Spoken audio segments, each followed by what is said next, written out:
Alors, bonjour à tous. Mon nom est Christine. Je suis de l'équipe d'animation des bibliothèques de Saguenay. Aujourd'hui, je me suis perdue dans l'univers des livres pour être capable de vous parler de livres sur l'espace. Qui d'entre nous ne s'est pas posé des questions sur l'univers, sur le système solaire, sur les voyages spatiaux? Alors aujourd'hui, moi, je vais vous aider à découvrir toutes sortes de documents qui vont enrichir et puis qui vont chercher à répondre à vos questions et puis peut-être un petit peu plus que ça. Pour débuter, je commence avec un album jeunesse, un coup de cœur, superbe illustration.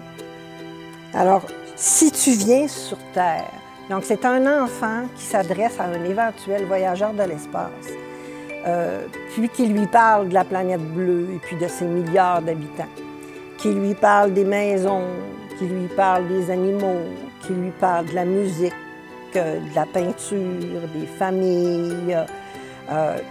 C'est un album qui se veut vraiment rassembleur. C'est une belle philosophie. C'est vraiment pour les tout-petits, des phrases simples, des illustrations vraiment, là, je vous dirais, magnifiques à l'intérieur. Un album à découvrir. Maintenant, je vais tomber tout de suite dans le documentaire parce qu'il y a vraiment beaucoup de documents, autant pour les enfants, les jeunes, les adultes, pour découvrir le système solaire, la conquête spatiale et puis tout ce qui va avec. Alors, le premier que je vous présente, c'est le système solaire, mais c'est un livre phosphorescent. Donc, c'est un livre qu'on peut consulter. Moins visible un petit peu comme ça, mais si on regarde, on a des petites illustrations dans le livre, puis on peut regarder à la noirceur, on observe les étoiles et puis on est capable de voir.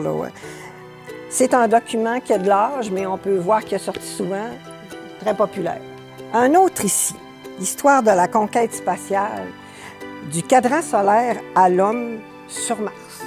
Beau petit livre ici, donc on parle vraiment du début historique, on poursuit, on se retrouve même sur une autre planète, des illustrations vraiment sympathiques, humoristiques. Alors, c'est un autre document à découvrir. Ici, 50 questions loufoques sur l'espace, mais dès 7 ans, on peut consulter ce document-là. Alors, des questions du genre, peut-on jouer au golf sur la Lune? Les astronautes apprennent-ils à voler? Tout plein de questions complètement folles, mais il y a quand même des réponses avec un fondement là, documenté. C'est quand même pas, ils répondent pas n'importe quoi aux enfants.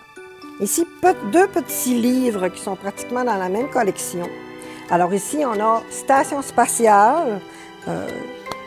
Belles petites illustrations, des belles photos aussi sur la station spatiale, l'intérieur de la station spatiale.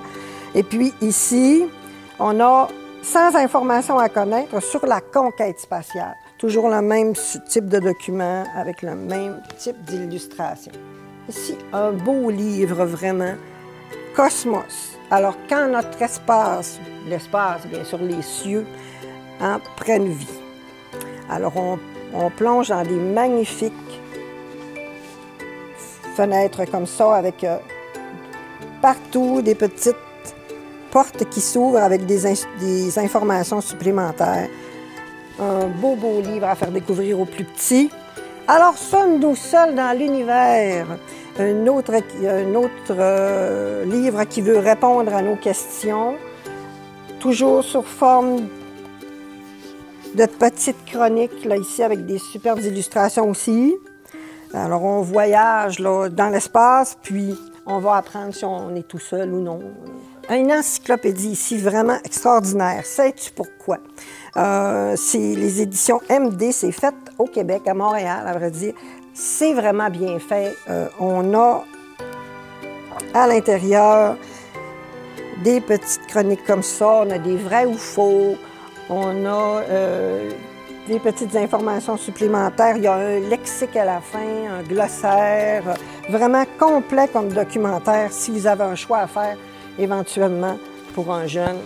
Superbe livre, donc édité chez Urtubise, toujours au Québec. C'est un livre d'art pratiquement, puis qui nous fait découvrir les planètes. Mais quand on parle d'anthologie, c'est que les informations qu'on retrouve à l'intérieur tiennent presque plus de la poésie que du document. C'est un livre à consulter, un livre à découvrir. Alors le prochain, le ciel peut-il vraiment nous tomber sur la tête? Il se veut sous forme d'humour. Ce livre-là, il répond quand même très sérieusement aux questions, mais sous forme d'humour. Donc, si vous voulez découvrir tout en vous amusant, pour les enfants, mais pour les adultes aussi, pour tout le monde. Un autre ici, l'astronomie, les grands concepts expliqués. On va vraiment toucher à toutes les questions qu'on pourrait avoir sur l'univers, sur le cosmos, sur les planètes. Superbe livre encore une fois. Les incontournables, je vous les présente tous les deux, bien sûr, dans la série pour les nuls. Alors, nous avons ici le Big Bang pour les nuls, et puis ici, la conquête spatiale pour les nuls. C'est ce qui termine notre partie documentaire. Maintenant, on va se diriger vers les bandes dessinées. Les BD que je vous présente aujourd'hui, c'est des BD de science-fiction. On va, d'ailleurs, là, le premier que je vous présente, c'est un coup de cœur, mais en plus, ben, c'est un livre que j'ai lu quand j'étais jeune. Alors, c'est la série Valérian et Laureline. Valérian, qui est un agent spatio-temporel, puis il vient d'un univers où la Terre est maintenant, là, la force, pratiquement, c'est celle qui gère tout l'univers, puis qui va essayer d'ordonner tout ça. C'est une belle collection. Les naufragés du temps. On parle de cette série-là comme étant un monument de la science-fiction contemporaine. On dit que c'est un space opéra tellement riche qu'ils n'ont pas trouvé d'égal encore pour cette BD-là. Les personnages sont vraiment bien faits, les détails sont là aussi. Alors voilà pour les bandes dessinées. Maintenant, quand on pense à l'immensité de l'univers, eh bien, on ne peut pas faire autrement que penser philosophie. Ici, on a Poussière d'étoiles, un classique d'Hubert Reeves. Quand on parle de documents de science-fiction en bibliothèque, on n'a pas juste des livres, on a aussi des DVD. Puis, quand on parle de classiques au cinéma en science-fiction, eh bien, je vous en ai sorti quelques-uns. Je vais avoir celui-là ici pour commencer. Eh bien, je vous dirais que 2001, l'Odyssée de l'espace, c'est vraiment le premier film à être sorti, à avoir révolutionné le cinéma. Cependant, moi, je vous dirais que 2001, l'Odyssée de l'espace, ça s'adresse aux 18 ans et plus. Pas nécessairement parce que vous allez avoir des scènes qui ne sont pas suggérées, là. C'est surtout pour la complexité du film. C'est pas n'importe qui peut comprendre le contenu de ce film-là. Un classique familial, celui-là, E.T., donc l'extraterrestre, personnage sympathique entre tous. Faites découvrir E.T. à vos enfants. Un autre classique de Steven Spielberg, alors Rencontre du troisième type, un des films qui a le plus frappé sur le plan de la photographie à l'époque, les effets spéciaux dans ce film-là qui ont vraiment révolutionné au niveau de l'image. Ensuite, Interstellaire, plus récent, mais vraiment un film à ne pas manquer, à découvrir. C'est une épopée, il n'y a pas d'autre mot. Je vous le conseille fortement. Ensuite, Apollo 13. Dans l'ensemble, ce film-là rappelle vraiment ce qui s'est passé avec le vol d'Apollo 13. C'est à découvrir. Puis, ici, c'est un documentaire à la conquête de l'espace. C'est l'histoire de la NASA, donc c'est vraiment à découvrir aussi. Un incontournable aussi, Stephen Hawking, qui perça les mystères du cosmos. C'est sous forme d'un petit roman, mais toutes les informations qui sont à l'intérieur, c'est biographique. C'est adapté au cycle 3 du primaire, donc ça veut dire les 4e et 5e années. C'est parce qu'il y a des termes un petit peu plus techniques. C'est un autre à découvrir. J'ai ici vraiment, quand on parle de classique, là, le premier, je vous le présente parce que Denis Villeneuve vient de sortir un film extraordinaire sur Dune. Ici, on a le deuxième tome, C'est un classique. Ça nous fait déjà à l'époque, la façon de voir comment ça se passe partout, c'est toujours distrayant. Un classique des classiques. On ne peut pas ne pas parler d'Isaac Asimov. Alors ici, j'ai les 2 premiers tomes, le tome 1, le tome 2 de la série du cycle de Fondation. C'est un monde complètement créé du début à la fin. Je vous dirais que ça me fait penser un petit peu à la Terre du milieu, mais dans l'espace. Là, vraiment, on retourne très loin, mais c'est un incontournable. On ne peut pas parler de science-fiction, d'anticipation, sans parler de Jules Verne. On a ici De la Terre à la Lune.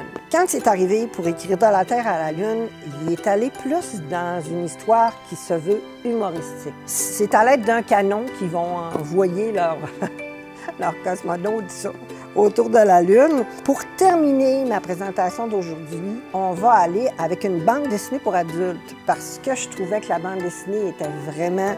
Les illustrations étaient extraordinaires, puis que c'est un classique, c'est une bande dessinée qui nous présente la guerre des mondes de H.G. Wells. Vraiment, là, les illustrations de ce livre-là sont vraiment superbes. Superbe document. Alors, la bande dessinée La guerre des mondes de H.G. Wells. Sur ça, je vais terminer ma présentation avec une fidèle phrase d'un de nos amis qu'on connaît bien. Alors, c'est comme dirait Buzz Lightyear. Alors, vers l'infini et plus loin encore.